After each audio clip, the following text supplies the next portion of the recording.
Well, hello everyone. I'm back for another video. This is my John Deere Model 60. Right here I took off the front loader. Up underneath here you can kind of see it. I'll show you. Sorry if it's a little windy and it's hard to hear. So basically whenever you're taking off the front loader, all you have to do is put down these little arms. Get inside of here. You got to put down these arms right here. They fold up onto the frame. And there's a couple bolts right here that you have to take out of the frame. I'll show you where those go in. But these are the cylinders right here that actually pushes it up whenever it's in there. And these pins right here, these are solid pins. You know, you're not going to get those things off or out of there. That's what clicks into the frame. So that's what actually allows it to sit inside of these brackets right over here. There's a hole right there. I don't know if you can see it. It might be a little hard. It's a little sunny out. But then the top piece sits in here, and then there's control arms that go from the top of the thing that is actually, I'll show you right there, and then they go down in here, which holds the actual holds the frame in there. And that's these arms right here that has that hook type of thing. And they hook up there too. So let me show you this side. It might be a little bit easier to see. So these actually just spin, and then to tighten and everything, you do have to run over the hydraulic hoses to get on or get in here. That's just the way it is. It's not bad or anything for the hoses or anything. They're tough. They're, you know, got a whole bunch of hydraulic fluid in there. So I'll be showing you. I'll be actually running it. I'll drive it out of here, and I'll be showing you this John Deere Sickle bar that I have. My grandpa used it. It's a John Deere Sickle bar. It's a model 39. My grandpa kind of fashioned this rebar to hold the blade up and everything, because the catch for it, I guess, for some reason doesn't work or whatever. I don't know if they didn't come with one or something like that. I don't know. So if any of you guys have more information about this, I would really appreciate knowing some more. I would like to know more about them. I don't know a whole bunch, just because, well, I mean, me and my grandpa just kind of ran it, you know. We didn't, you know the world about them. But this is a 3-point. For the 3-point to work, what I would have is hydraulic hoses coming out of these right here. These are the plugs that you have to have in order for the 3-point to work, because I'd have hydraulic hoses coming out, and then I'd have an arm coming off, an angle piece coming off of there that would have the hoses for like the bucket and everything hooked up. But for that to work, you have to use the plugs. So I'm going to go ahead and see if it'll start up. Should. I had some battery issues the other day because it got real cold. Sorry if it's getting a little windy right now, so if you can't hear, I apologize. Let's see if I can't get it started. There we go.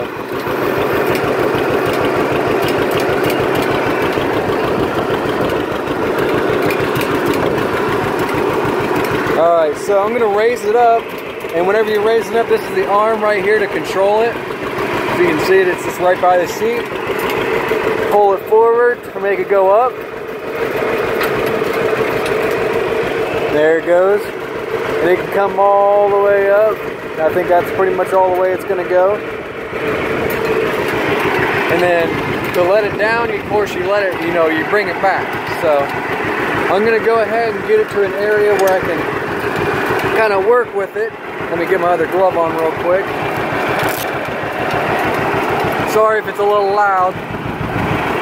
I imagine that it probably is.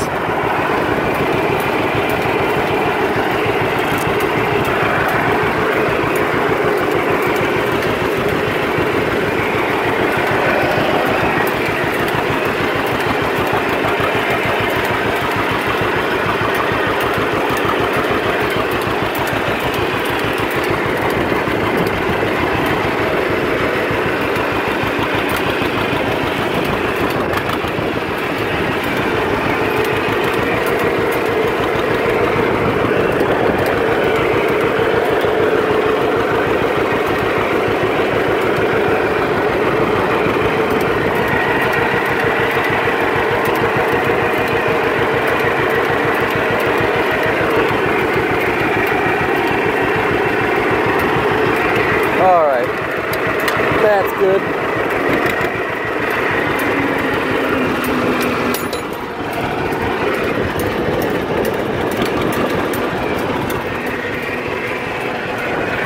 Alright, so what I'm going to do is I'm going to take off this bolt right here, which that's going to, this bolt up here, sorry, that's going to keep the blade from falling, so I can undo this, get the washer off of there, maybe, glove, there we go. Alright, now I'm going to have to push this up, and then I'm going to have to push it up, and then that way I can get the rebar out of there. Or maybe pull it back this way. There we go. There we go. And there's the rebar kind of kicked out. So we're not going to need the rebar piece anymore. You can lay that down. That's just old-fashioned up piece. Now to bring the blade down, you kind of pull on it. And you see down there, there's going to be a clip that kind of clips down in. Any second. There we go. This clip right here is what keeps it from latching up in there. So there it is. It's all the way down. Always want to keep a piece of wire in between the blades from keeping them from moving, because they will move and you don't want them to shear off or anything like that. So I'm going to go ahead and lower it down, and I'm going to kick it on. That way you can see it working. Go ahead and give it some throttle. I'm going to lower it down. And see that? That'll sit on the ground, or you can bring it all the way up. So go ahead and lower it on the ground. There we go. You can see this side going down. There we go. Now it's on the ground. Now, for the PTO to be engaged, this little lever down here, you have to shut off the tractor if it's not engaged. But then whenever you have it engaged, it'll actually make the whining noise you can kind of hear. And then I'll go ahead and engage it.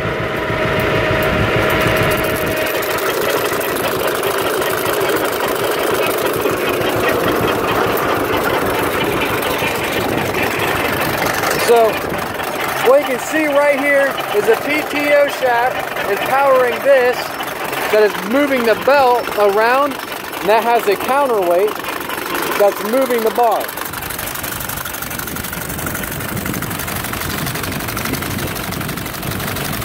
And that will cut pretty much anything. It'll go through pieces of wood the size of your finger.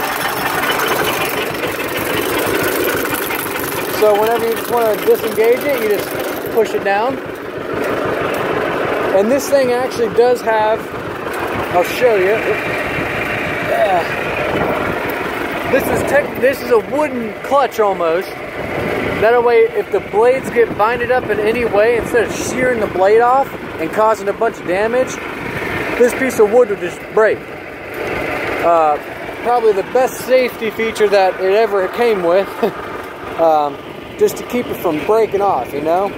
My grandpa used this to go underneath the fence lines and everything else. I don't really have any brush that I want chopped down right now. I don't know. Might go over here and try that. Show you what it kind of does. Okay. Raise it up.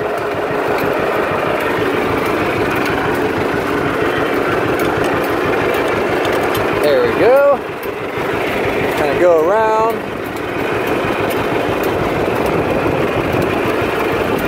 Going in grandma, by the way, can actually steer.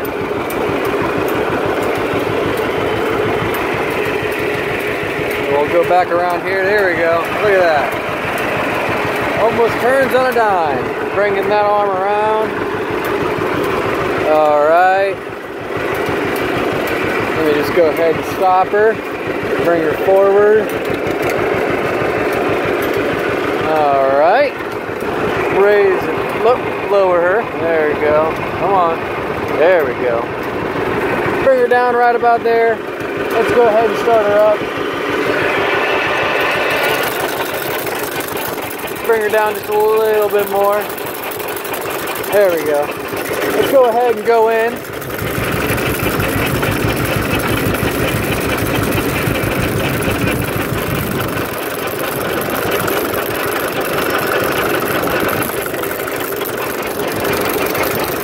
raise it up just a little bit. Let's lower her back down. There we go. Right about there. There is a stump or something in there I'm not going to go over. Right there.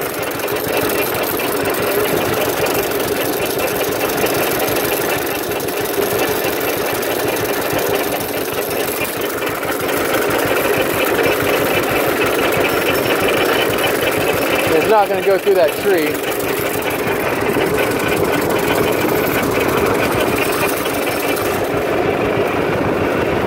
Let's go ahead and back up.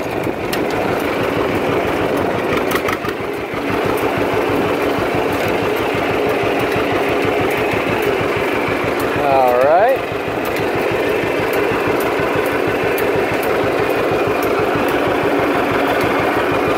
All right, let's go back in first gear. Alrighty.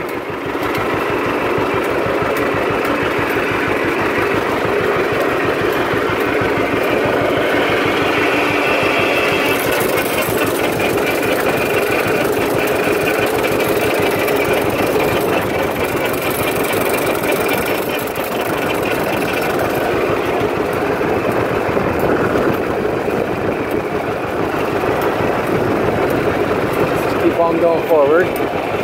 Turner here. There we go. And that's how you use a sickle bar. There's not much to it. It just cuts down shrubbery and everything. Does its job. So let me go ahead and get this out of here. Do that. Go ahead and put it back up the way it close it up and everything. But I'll show you what it does, or what it did. I mean, it goes through things that are fairly small. They can go through things that are a little bit bigger than that. That's just, you know, shrubbery, but it'll just cut it down and it'll leave it right where it cut it.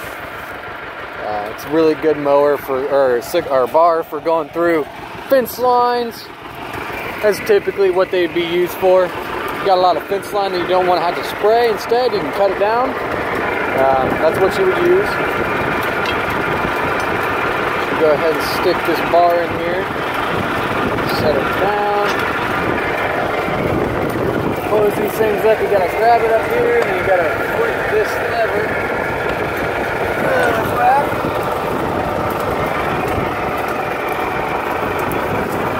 There we go.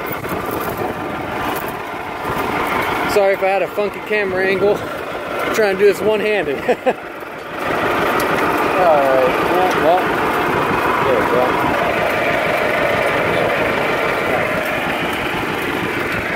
Now get this thing back in, you kind of have to mess with it a little bit. I'm going to go ahead and try to set my camera.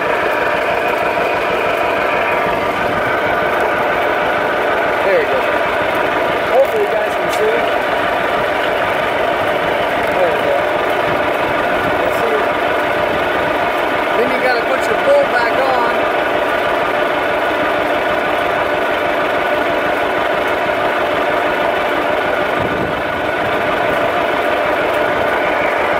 Then you put your bolt back on, right up here. I'm going to try to use my GoPro next time. That way I can get some better footage. That way you can actually see what I'm doing. There we go. So if you guys would rather see GoPro videos or GoPro footage, let me know. I would really like to let her know. That way I can make that video happen for you guys. That way you can actually see what I'm doing. That way I can use both my hands and actually get stuff done the way it's supposed to look. So let me just go ahead.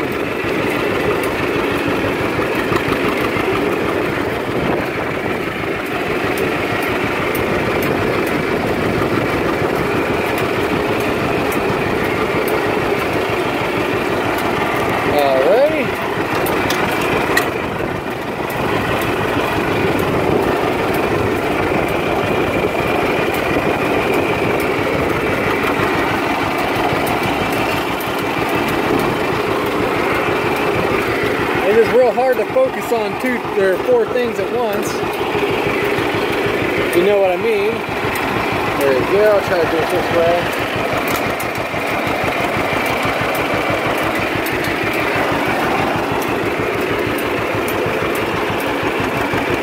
The reverse on this thing's a little bit quicker than the forward, so I gotta be careful what I'm doing.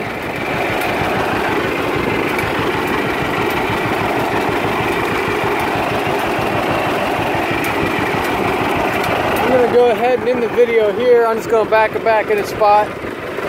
But if you guys are like to see the post hole digger or the wood splitter, I also got a snow blade that I'm gonna get here. Let me know and I can make a video on that. Until then, thank you for watching. I'll be uploading more here soon. As always,